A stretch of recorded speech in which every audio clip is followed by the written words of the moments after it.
We've all fallen for it, the so-called design rules that promise to turn your home into a Pinterest-worthy paradise. But here's the truth.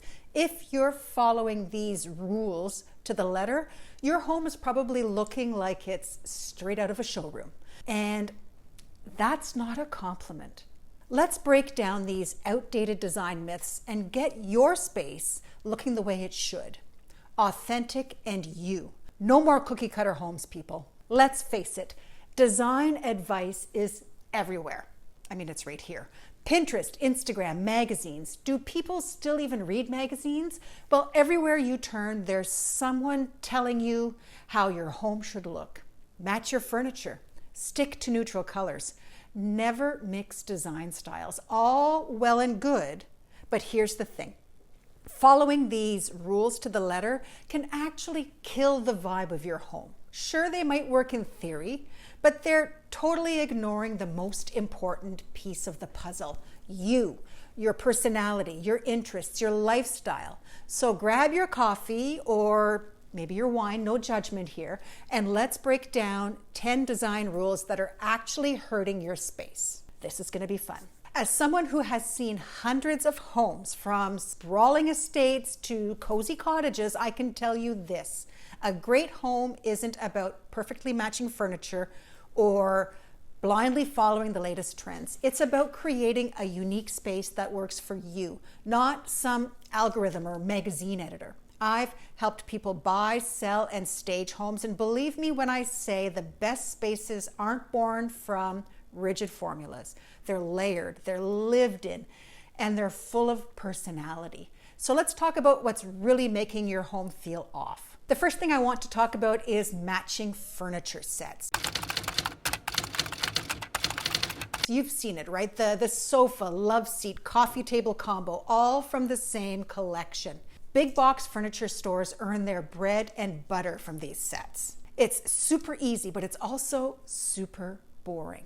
Sure, it's like checking off a to-do list, but your home shouldn't feel like a furniture showroom. When everything is the same, there is no contrast and no interest. It falls flat and feels lifeless, like a museum, not a living space.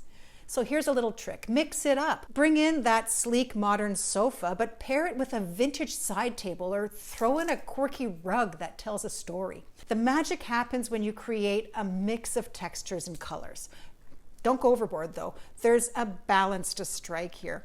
Maybe you have a soft neutral base in your sofa, but mix it up with a pop of color or some unexpected textures. It's about creating a space that feels like you, not like you just walked into a showroom and picked up the first matching set off the floor. The second thing I want to talk about is faux finishes.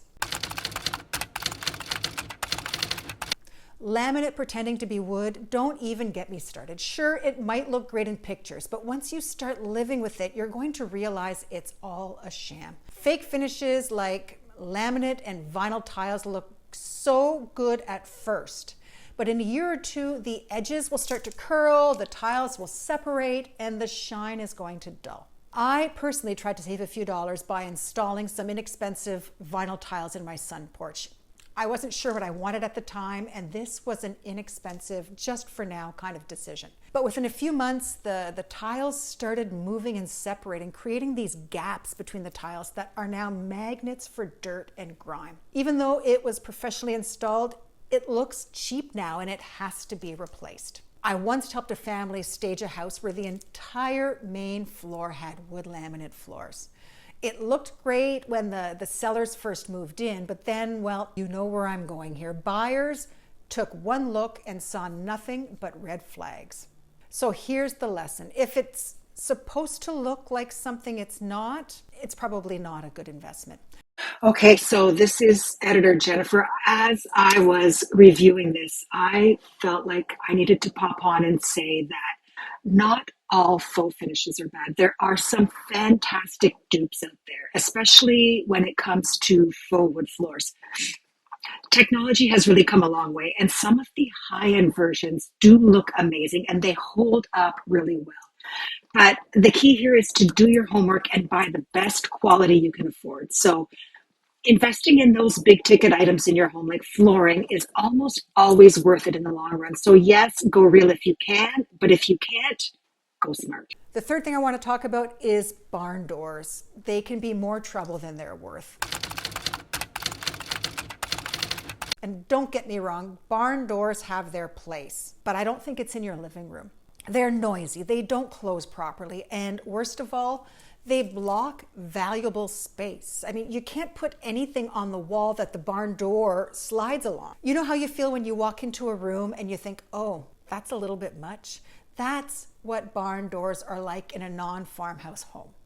Instead of making your living room feel like you're in a rustic barn, think about function. Do you really need to close off the space? Is it really better for conversations, or are you just trying to make a design statement and jump on a trend that's going to leave you banging your shins on a door that won't stay shut? Pocket doors are a great alternative here. Or maybe it's time to go with a real door that better suits the space. Or even better yet, forego a door altogether. Number 4 is the TV, that must-have rule. We've all heard it. You need a TV in your living room. And while yes, most of us watch TV, the reality is not every room needs to revolve around a screen. If you're only half watching Netflix on weekends, don't let the TV dominate your space.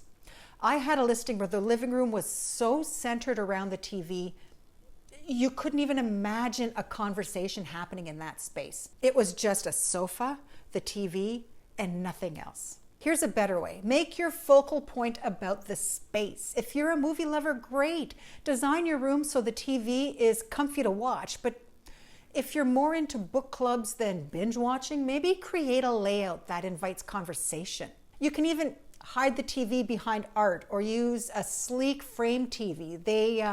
Samsung makes one that will disguise it when you're not using it. Number 5 kind of flows into this here. Now it's pushing furniture against the wall. Do you ever notice how pushing everything against the wall makes a room feel empty and a little disconnected? It's like you're trying to maximize every square inch and create lots of open space, but instead you're just creating a big open useless space in the center of your room. I walked through one listing where the entire room felt off. The furniture was shoved against the walls, leaving this giant empty space in the middle, and it felt cold and uncomfortable, like no one actually used the space. Don't do that. Instead, float your furniture. Bring it closer together to create a cozy, functional area where people can actually talk without yelling across the room. You can anchor one piece against a wall, maybe the biggest piece, your sofa, which would make sense, but then pull your side chairs or love seat over to create a conversation area. Your living room should invite you to spend time in it, not feel like you're at a grade school dance. Let's talk about sticking to one design style. Here's the deal. Not every space needs to look like it came out of a single design area or catalog. The idea that you can only pick one style is very outdated. Look, if you want a modern minimalist space with a pop of vintage charm, do it. Mix those two styles, but do it thoughtfully. It's all about having a red thread, that one unifying element, like a common color or texture, or material that ties everything together. Think of it like an invisible thread running through the space, connecting the various pieces in the room without everything looking identical. For example, you could start with a vintage rug and pair it with a sleek modern sofa. But if the rug's colors or textures are subtly repeated in your artwork on the walls, maybe throw pillows, or even another piece of furniture, suddenly the room feels cohesive and intentional. It's not about randomly throwing things together. It's about creating a balanced, harmonious space with purpose. Now let's talk about all neutral everything. I get it. I'm big on neutrals. They're safe. But when everything in your space is beige or gray or grayish, and I mean, I'm guilty of this one, it's as exciting as a bowl of unseasoned mashed potatoes. It's flat. Here's a trick I suggest to my sellers. Use neutrals as your base, but then add in textures and accent colors. A neutral sofa is great and it's going to last through any trend. But throw in a bold pillow or a colorful rug or some wood accents to spice it up a bit. Neutrals are safe as a foundation. But if your space looks like a beige factory, it's time to inject some color and spice things up a little. No one's favorite color is beige. Okay, here's one you might not have seen coming. Fake fireplaces. No, I'm not talking about the real deal with crackling logs. I'm talking about those electric ones that you plug in, press a button, and pretend you're living in a cozy cabin. My Nana had an old fireplace that wasn't in use anymore, and instead she had this little fake flame thing that spun around and glowed orange. It wasn't fooling anyone. We all knew it was just a spinning light in there pretending to be a flame. It didn't even provide heat, but Nana loved that thing, and it turned on at all the holidays. Here's the thing though, those fake fireplaces might add some atmosphere, but they also take up valuable space in your living room. They shift the focal point away from something that could actually enhance the space, like a beautiful view or a piece of art that might deserve some more attention. They're kind of like that one cozy thing you keep for looks, but in reality, they make your living room feel more like a discount hotel lobby. I once toured a listing where the fake fireplace was the centerpiece of the room. It was entirely non-functional and just made the space feel sad. Real warmth comes from the atmosphere, not a glowing screen. So unless you're absolutely in love with that fake cozy vibe, or there are times when you need it for heat in the room, just ditch it. If you can't install a real fireplace, skip it entirely and focus on making the room actually feel warm. Let's talk about kitchen islands. Everyone loves a good kitchen island, right?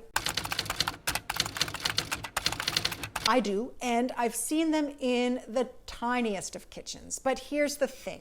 Not every kitchen can pull off an island. If your kitchen is already cramped, a galley style for instance, that island won't do you any favors. It's just a giant piece of furniture that's going to eat up your space and make you frustrated.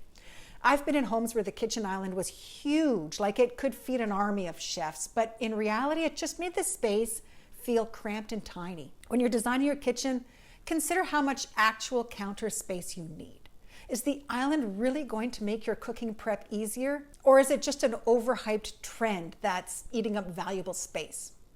If you don't need it, don't force it. Now, here's the thing about art. Not every wall needs to be covered in it. Yes, you want your home to feel alive and reflect your life, but overloading your walls with art just creates visual clutter. When you cram too many paintings, photos, or frames on the wall, it turns into nothing but a big distraction and takes your focus away from what's really happening in the space. You're better off having fewer pieces with more impact. Choose one or two statement pieces and leave some walls open. Negative space is your friend here. Let your walls breathe a little. It'll make the pieces you display really stand out and take center stage. And remember, art doesn't always have to be framed pictures. Mirrors or sculptures or even functional items like wall sconces can make a bold statement too. And speaking of things that make your home feel worse, let's talk about design disasters hiding in plain sight. In my next video, we're diving into 4 design disasters holding your home back. Even if your home has good bones, those finishes might be fighting you. Trust me, you won't want to miss this one. I'll see you over there.